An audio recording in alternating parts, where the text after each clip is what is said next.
탈북 방송인으로 활약하다가 북한으로 넘어가서 우리 남한 사회를 공개 비난했던 임지연 씨. 본명은 전혜성입니다. 자진 입북이냐 납북이냐 아니면 간첩이냐 이런 논란이 난무했죠. 저희도 북한 문제 전문가하고 인터뷰를 한 적이 있었습니다. 그런데 그분 역시 정확하게 뭐다 단정을 하지는 못했죠. 그런데 저희 뉴스쇼에서 임지연 씨의 마지막 행적을 단독으로 파악했습니다. 임지연 씨가 한국을 떠나기 전에 나는 북한으로 간다 분명히 밝혔다는 겁니다. 취재를 한 김정훈 기자 나와 있습니다. 김정훈 기자. 네. 이게 무슨 얘기입니까? 임지연 씨가 입북 의사를 밝히고 떠났다고요? 그렇습니다. 임지연 씨가 한국에서 교제하던 지인 K 씨를 어렵게 찾았는데요. 예. 임 씨는 K 씨에게 너랑 헤어지면 자기는 북한에 다시 돌아갈 것이라 이렇게 말해왔다고 합니다. 어허. 두 사람은 3월 말에 자연스럽게 결별하게 됐는데요. 예. 이틀 후에 임 씨로부터 마지막 카카오톡 메시지가 왔다고 하는데 카톡 메시지. 예, 그렇습니다. 이 부분 한번 들어보시죠. 저랑 딱 헤어지고 나서 이틀 뒤에 사진이랑 카톡이 오더라고요. 머리를 남자처럼 짧게 자른 모습으로 단돈 8,000원 가지고 내 인생을 바꿨다. 나는 이제 다시 북한으로 돌아갈 거다. 제가 좀 말렸거든요. 그랬더니 이제 잘 지내라. 이렇게 딱 한마디 하고 탈퇴해버렸더라고요. 카톡이랑 다. 나는 다시 북한으로 갈 거다 하고 그 북한 매체에 나온 짧은 머리. 네. 그 머리를 한 사진을 보여주면서 잘 지내라. 그러니까 지금 카톡으로 얘기를 했다는 거네요. 말로만 들은 게 아니라. 그렇습니다. 그러니까 한국에서 이미 머리를 자르고 그다음에 북한으로 넘어갔다는 얘기인데요. 임지연 씨가 북한 매체에 등장할 때 말씀하신 것처럼 이전과는 달라진 머리 모습으로 그 배경에도 관심이 모아지지 않았습니까? 완전 짧은 머리였죠. 네, 입북 전에 이미 머리카락까지 자르는 등 스스로 그 변화를 꾀했다는 겁니다. 그럼 단돈 8,000원 가지고 내 인생을 바꿨다 할 때 그 8,000원은 미용비? 그렇습니다. 그렇게 해석이 되는 대목이죠. 그러니까 북한으로 갈 결심을 하고 아예 머리까지 잘랐다는 얘기인데 임지연 씨, 우리가 알기로는 잘 나가는 뭐 거의 준 연예인급이다 이렇게 알고 있었는데 네. 한국 생활이 그렇게 고달팠다는 얘기인가요? 우리가 알고 있는 것과는 달리? 네, 임 씨는 방송에서 비춰지는 모습과는 달리 많이 외로워했다고 그렇게 K 씨는 전했습니다. 딱히 의지할 사람이 없는 남한 생활에 적응하지 못했고요. 예. 또 북한에 남아있는 가족들을 그리워했다고 하는데 이 부분도 들어보시죠. 나만은 떠나겠다 이런 식으로 얘기를 했던 것 같아요. 외로움이 엄청 컸죠. 혼자 사는 것도 싫어했고 어머니 보러 갈 거다 너랑 헤어지면은. 어머니 보러 갈 거다 너랑 헤어지면. 네, 그렇습니다. 임 씨 입북 배경을 두고 채무 문제가 제기되기도 하지 않았습니까? 빚이 있는 거 아니냐, 뭐 빚 독촉하는 고지서가 그 임 씨 떠난 후에 많이 왔다 이런 보도도 있었어요. 예, 그렇죠. 그런데 방송 출연료 등으로 생활고에 시달릴 정도는 아니었다는 게 그 곁에서 지켜보았던 K 씨의 설명입니다. 근데 임대주택을 신청하려다 못했다, 그러니까 좌절이 됐다. 네. 또 중국에서 만났던 남성하고 돈 문제가 얽혀 있다, 뭐 이런 보도도 있었는데요. 맞습니다. 임 씨는 탈북 과정에서 위장 결혼한 중국인 남성이 자신의 돈을 떼어갔다고 말했다 이렇게 전해지는데요. 예. 이 때문에 K 씨와 교제하던 올해 초에도 몇 차례 중국을 다녀왔다고 합니다. 그 중국인 남성하고 돈 문제 풀려고. 그렇습니다. 직접 중국을 찾았다는 거죠. 어허. 또 임대주택을 신청하려고 K 씨와도 상의했지만 결국 뜻을 이루지 못했고요. 예. 결국 외로운 남한 생활 속에서 이런 경제적 문제까지 겹치자 입북이라는 카드를 결심한 것이 아니냐 이런 분석이 나옵니다. 지금 사귀던 K 씨의 증언 말고 주변 정황을 살펴봐도 그렇던가요? 네, 저희가 살펴봐도 K 씨의 증언이 주변 정황과 맞아떨어지는 점이 많이 있어 보이는데요. 예. 임 씨는 서울 강남의 한 고시원에서 생활해 왔는데 떠나면서 귀중품하고 옷을 모두 챙겨간 것으로 보입니다. 특히 액자 속에 사진까지 빼갔다고 하고요. 그래요. 이런 점도 자진 입북 가능성에 무게를 싣고 있죠. 그렇죠. 다만 입북 결심 과정에서 북측이 어떻게든 임 씨에게 영향을 주었는지 여부는 더 파악을 해봐야 할 것 같습니다. 그러니까 입북을 결심해서 스스로 간 건 맞는데 그렇죠. 그 과정에서 북한이 어떤 영향을 오라고 설득을 했다든지 압박을 했다든지 뭐 있는지 없는지 여부는 아직 좀 더 들여다봐야 된다. 맞습니다. 그 부분은 수사당국도 한번 가려봐야 될 부분이네요. 정리를 하자면 지금 남한 사회에 정착 못하고 북으로 돌아갔다. 자진해서 갔다. 이건 확실한 것 같은데. 맞습니다. 이게 이제 임지현 씨에서만 그치는 일이냐. 아니면 이런 사례가 적지 않느냐. 이게 우리가 주목할 부분 아니겠습니까? 어떤가요? 현재까지 북한을 떠나서 남한에 정착했던 이들의 수가 3만 1,000명에 육박합니다. 예. 근데 이런 이들 가운데서 25명은 다시 북으로 돌아간 것으로 확인이 됐습니다. 그런데 드러나지 않은 북한행 탈북자들의 수는 훨씬 더 많다는 진단도 나옵니다. 이분 역시 탈북민 출신인데 세계 북한연구센터 안찬일 소장의 설명을 들어보시죠. 예. 실제로 북한으로 다시 돌아간 탈북자는 수백 명에 달할 수 있고 25명이라는 것은 북한에 돌아가서 우리 민족끼리 채널에 등장한 탈북자 수가 25명이고 또 그 25명 중에서 5명이 대한민국으로 재탈북해 왔습니다. 우리 민족끼리라는 그러니까 대남 선전 매체에 등장한 사람만 25이라는 거지. 이게 지금 더 있을 수도 있다라는 드러나지 얘기예요. 않은 사람들 수는 얼마인지 정확히 파악도 안 되는 거죠. 또 북한으로 돌아간 탈북자들은 체제 선전에 활용될 수 있기 때문에 예. 심한 처벌을 받지도 않는다. 이런 주장도 나오는데요. 그래요? 지난 2013년이죠. 탈북했다가 다시 입북, 그다음에 다시 또 재탈북을 이어갔던 김광호 씨의 말을 한번 들어보시죠. 예. 사람들이 생각하는 대로 넘어가면 일단 뭐 엄청나게 고문당하고 구타당하고 뭐 그런 그렇게 건 없어요. 다른 분들은 일상적인 생활을 하는데 이 교화소를 가거나 뭐 없어요. 그런 것도 아니고 네, 그런 데는 안 보내요. 제 발로 왔는데 왜 보내겠어요? 그렇게 무지막지하게 못해요. 그렇게 무지막지하게 못해요. 네네, 그렇다고 하네요. 다시 돌아온 사람을 어느 정도 환대를 해줘야 또 올 테니까. 맞습니다. 그 북한 내부에서도 처벌을 하거나 그러기보다는 오히려 일상적인 생활을 하게 하는 게 체제 선전에 도움이 된다는 거죠. 그러니까 이번에 임지연 씨 경우처럼 자기 발로 다시 북으로 넘어갈 때 그렇게 큰 위협감을 느끼지 않고 간다는 얘기군요. 맞습니다. 이런 얘기가 탈북자들 사이에서 파다하니까 예. 상황이 곤궁한 탈북자들은 북한행을 대안으로 꼽을 수 있다는 겁니다. 여기에 우리 정보당국의 허술한 탈북자 관리가 재입북 행렬의 또 다른 배경이 되고 있죠. 그래요. 근본적인 해법으로는 과거와 달리 북한을 떠나서 남한으로 오는 이들의 이유가 다양해진 만큼 정부가 맞춤형 지원으로 남한 사회 적응을 적극 도와야 한다는 게 전문가들의 견해입니다. 예. 네, 한편 경찰은 이번 사건 관련해서 국내에서 소재가 불분명한 탈북자 900명 정도에 대해서 행적 파악에 나섰습니다. 소재가 불분명한 사람이 900명이나 돼요? 그렇습니다. 그분들 중에 몇 명이 어떤 곳에서 어떤 이유로 머물고 있는지는 모르고 있는 셈입니다. 그러네요, 진짜. 이게 이제 뭐 간첩이냐 아니냐 어떻게 해야 되는 거냐 우리가 여러 가지 이야기를 했고 임지연 씨는 일단 제 발로 간 것이다라 결론은 났지만 다른 사람들은 또 어떤 식으로 어떤 모양으로 활동하고 있는 건지 전혀 알 수 없다는 거 이건 좀 답답한 노릇이고 불안하기도 한 노릇입니다. 그렇습니다. 탈북자들을 위해서도 좋은 이야기는 아니고요. 네네. 자, 임지연 씨 미스테리 참 오랫동안 지금 지속이 됐었는데 이렇게 정리가 되는 것 같네요. 제 발로 북한으로 갔다. 그 과정에서 북한이 어떤 영향을 줬는지에 대해서는 지금 경찰이 파악하고 있는 것으로. 네. 김정훈 기자의 단독 취재였습니다. 김정훈 기자 수고하셨습니다. 네. 탈북 방송인으로 활약하다가 북한으로 넘어가서 우리 남한 사회를 공개 비난했던 임지연 씨. 본명은 전혜성입니다. 자진 입북이냐 납북이냐 아니면 간첩이냐 이런 논란이 난무했죠. 저희도 북한 문제 전문가하고 인터뷰를 한 적이 있었습니다. 그런데 그분 역시 정확하게 뭐다 단정을 하지는 못했죠.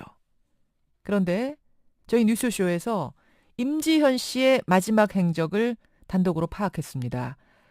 임지현 씨가 한국을 떠나기 전에 나는 북한으로 간다 분명히 밝혔다는 겁니다. 취재를 한 김정훈 기자 나와 있습니다. 김정훈 기자. 네. 이게 무슨 얘기입니까? 임지연 씨가 입북 의사를 밝히고 떠났다고요? 그렇습니다. 임지연 씨가 한국에서 교제하던 지인 K 씨를 어렵게 찾았는데요. 예. 임 씨는 K 씨에게 너랑 헤어지면 자기는 북한에 다시 돌아갈 것이라 이렇게 말해왔다고 합니다. 어허. 두 사람은 3월 말에 자연스럽게 결별하게 됐는데요. 예. 이틀 후에 임 씨로부터 마지막 카카오톡 메시지가 왔다고 하는데 카톡 메시지. 예, 그렇습니다. 이 부분 한번 들어보시죠. 저랑 딱 헤어지고 나서 이틀 뒤에 사진이랑 카톡이 오더라고요. 머리를 남자스러운 저 짧게 자른 모습으로 단돈 8,000원 가지고 내 인생을 바꿨다. 나는 이제 다시 북한으로 돌아갈 거다. 제가 좀 말렸거든요. 그랬더니 이제 잘 지내라 이렇게 딱 한마디 하고 탈퇴해버렸더라고요. 카톡이랑 다. 나는 다시 북한으로 갈 거다 하고 그 북한 매체에 나온 짧은 머리 네. 그 머리를 한 사진을 보여주면서 잘 지내라. 그러니까 지금 카톡으로 얘기를 했다는 거네요. 말로만 들은 게 아니라. 그렇습니다. 그러니까 한국에서 이미 머리를 자르고 그다음에 북한으로 넘어갔다는 얘기인데요. 임지연 씨가 북한 매체에 등장할 때 말씀하신 것처럼 이전과는 달라진 머리 모습으로 그 배경에도 관심이 모아지지 않았습니까? 완전 짧은 머리였죠. 네, 입북 전에 이미 머리카락까지 자르는 등 스스로 그 변화를 꾀했다는 겁니다. 그럼 단돈 8,000원 가지고 내 인생을 바꿨다 할 때 그 8,000원은 아마 미용비? 그렇습니다. 그렇게 해석이 되는 대목이죠. 그러니까 북한으로 갈 결심을 하고 아예 탈북 방송인으로 활약하다가 북한으로 넘어가서 우리 남한 사회를 공개 비난했던 임지연 씨. 본명은 전혜성입니다. 자진 입북이냐 납북이냐 아니면 간첩이냐 이런 논란이 난무했죠. 저희도 북한 문제 전문가하고 인터뷰를 한 적이 있었습니다. 그런데 그분 역시 정확하게 뭐다 단정을 하지는 못했죠. 그런데 저희 뉴스쇼에서 임지현 씨의 마지막 행적을 단독으로 파악했습니다. 임지현 씨가 한국을 떠나기 전에 나는 북한으로 간다 분명히 밝혔다는 겁니다.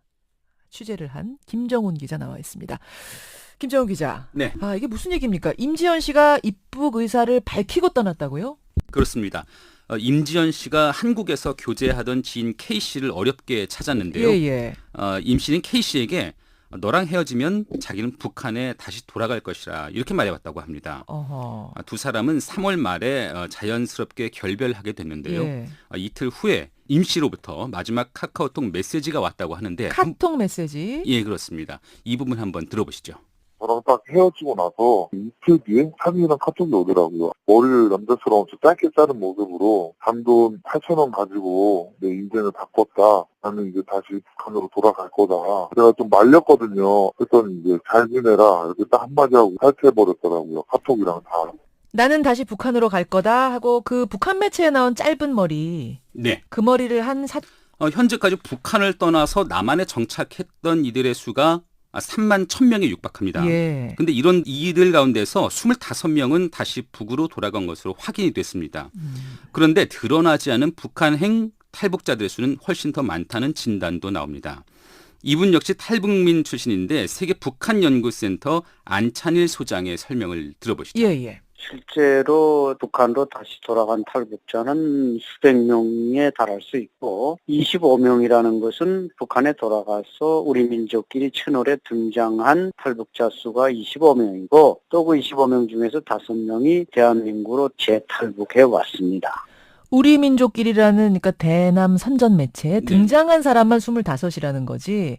이게 지금 더 있을 수도 있다라는 드러나지 얘기예요. 않은 사람들 수는 얼마인지 정확히 파악도 안 되는 거죠. 어. 또 북한으로 돌아간 탈북자들은 체제 선전에 활용될 수 있기 때문에 예. 심한 처벌을 받지도 않는다. 이런 주장도 나오는데요. 그래요? 지난 2013년이죠. 탈북했다가 다시 입북, 그다음에 다시 또 재탈북을 이어갔던 김광호 씨의 말을 한번 들어보시죠. 예. 사람들이 생각하는 대로 넘어가면 일단 뭐 엄청나게 고문당하고 구타당하고 뭐 그런 그렇게 건 없어요. 다른 분들은 일상적인 생활을 하는데 이 교화소를 가거나 뭐 없어요. 그런 것도 아니고 네, 그런 데는 안 보내요. 제 발로 왔는데 왜 보내겠어요? 그렇게 무지막지하게 못해요.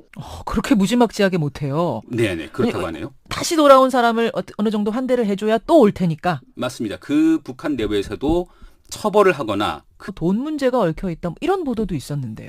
맞습니다.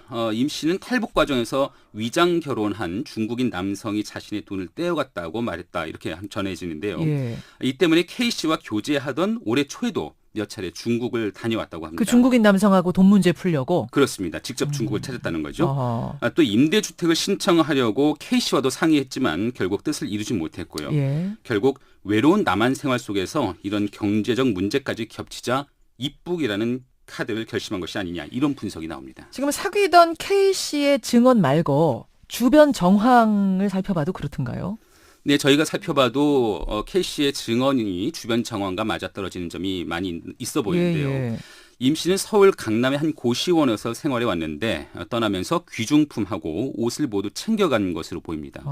특히 액자 속에 사진까지 빼갔다고 하고요. 그래요? 이런 점도 자진 입북 가능성에 무게를 싣고 있죠. 그렇죠. 다만 입북 결심 과정에서 북측이 어떻게든 임 씨에게 영향을 주었는지 여부는 더 파악을 해봐야 할 것 같습니다. 그러니까 입북을 결심해서 스스로 간 건 맞는데 그렇죠. 그 과정에서 북한이 어떤 영향을 오라고 설득을 했다든지 압박을 했다든지 뭐 있는지 없는지 여부는 아직 좀 더 들여다봐야 된다. 맞습니다. 그 부분은 수사당국도 한번 가려봐야 될 부분이네요. 정리를 하자면 지금 남한 사회에 정착 못하고 북으로 돌아갔다. 자진해서 갔다. 이건 확실한 것 같은데 맞습니다. 이게 이제 임지현 씨에서만 그치는 일이냐. 아니면 이런 사례가 적지 않느냐. 이게 우리가 주목할 부분 아니겠습니까? 어떤가요? 사진을 보여주면서 잘 지내라. 그러니까 지금 카톡으로 얘기를 했다는 거네요. 말로만 들은 게 아니라. 그렇습니다. 그러니까 한국에서 이미 머리를 자르고 그 다음에 예. 북한으로 넘어갔다는 얘기인데요. 임지연 씨가 북한 매체에 등장할 때 말씀하신 것처럼 이전과는 달라진 머리 모습으로 그 배경에도 관심이 모아지지 않았습니까? 완전 짧은 머리였죠. 네, 입북 전에 이미 머리카락까지 자르는 등 스스로 그 변화를 꾀했다는 겁니다. 그럼 단돈 8,000원 가지고 내 인생을 바꿨다 할 때 그 8,000원은 아마 미용비? 그렇습니다. 그렇게 해석이 되는 대목이죠. 그러니까 북한으로 갈 결심을 하고 아예 머리까지 잘랐다는 얘기인데 임지연 씨, 우리가 알기로는 잘 나가는 뭐 거의 준 연예인급이다 이렇게 알고 있었는데 네. 한국 생활이 그렇게 고달팠다는 얘기인가요? 우리가 알고 있는 것과는 달리? 네, 임 씨는 방송에서 비춰지는 모습과는 달리 많이 외로워했다고 그렇게 K 씨는 전했습니다. 어허. 딱히 의지할 사람이 없는 남한 생활에 적응하지 못했고요. 예, 예. 또 북한에 있는 남아있는 가족들을 그리워했다고 하는데 이 부분도 들어보시죠. 남한을 떠나겠다 이런 식으로 얘기를 했던 것 같아요. 외로움이 엄청 컸죠. 혼자 사는 것도 싫어했고 어머니 보러 갈 거다 너랑 헤어지면은. 어머니 보러 갈 거다. 너랑 헤어지면. 네, 그렇습니다. 임 씨의 입북 배경을 두고 채무 문제가 제기되기도 하지 않았습니까? 빚이 있는 거 아니냐. 뭐 빚 독촉하는 고지서가 그 임시 떠난 후에 많이 왔다 이런 보도도 있었어요. 예, 그렇죠. 그런데 방송 출연료 등으로 생활고에 시달릴 정도는 아니었다는 게 그 곁에서 지켜보았던 K 씨의 설명입니다. 근데 임대주택을 신청하려다 못했다. 그러니까 좌절이 됐다. 네. 또 중국에서 만났던 남성하고 그러기보다는 오히려 일상적인 생활을 하게 하는 게 체제 선전에 도움이 된다는 거죠. 그러니까 거죠. 이번에 임지연 씨 경우처럼 자기 발로 다시 북으로 넘어갈 때 그렇게 큰 위협감을 느끼지 않고 간다는 얘기군요. 맞습니다. 이런 얘기가 탈북자들 사이에서 파다하니까 예, 예. 상황이 곤궁한 탈북자들은 북한행을 대안으로 꼽을 수 있다는 겁니다. 여기에 우리 정보 당국의 허술한 탈북자 관리가 재입북 행렬의 또 다른 배경이 되고 있죠. 그래요. 근본적인 해법으로는 과거와 달리 북한을 떠나서 남한으로 오는 이들의 이유가 다양해진 만큼 정부가 맞춤형 지원으로 남한 사회 적응을 적극 도와야 한다는 게 전문가들의 견해입니다. 예. 네, 한편 경찰은 이번 사건과 관련해서 국내에서 소재가 불분명한 탈북자 900명 정도에 대해서 행적 파악에 나섰습니다. 소재가 불분명한 사람이 900명이나 돼요. 그렇습니다. 그분들 중에 몇 명이 어떤 곳에서 어떤 이유로 머물고 있는지는 모르고 있는 셈입니다. 그러네요, 진짜. 이게 이제 뭐 간첩이냐 아니냐 어떻게 해야 되는 거냐 우리가 여러 가지 이야기를 했고 임지연 씨는 일단 제 발로 간 것이다라 결론은 났지만 다른 사람들은 또 어떤 식으로 어떤 모양으로 활동하고 있는 건지 전혀 알 수 없다는 거 이건 좀 답답한 노릇이고 불안하기도 한 노릇입니다. 그렇습니다. 탈북자들을 위해서도 좋은 이야기는 아니고요. 네네. 자, 임지연 씨 미스테리 참 오랫동안 지금 지속이 됐었는데 이렇게 정리가 되는 것 같네요. 제 발로 북한으로 갔다. 그 과정에서 북한이 어떤 영향을 줬는지에 대해서는 지금 경찰이 파악하고 있는 것으로. 네. 김정훈 기자의 단독 취재였습니다. 김정훈 기자 수고하셨습니다. 네. 탈북 방송인으로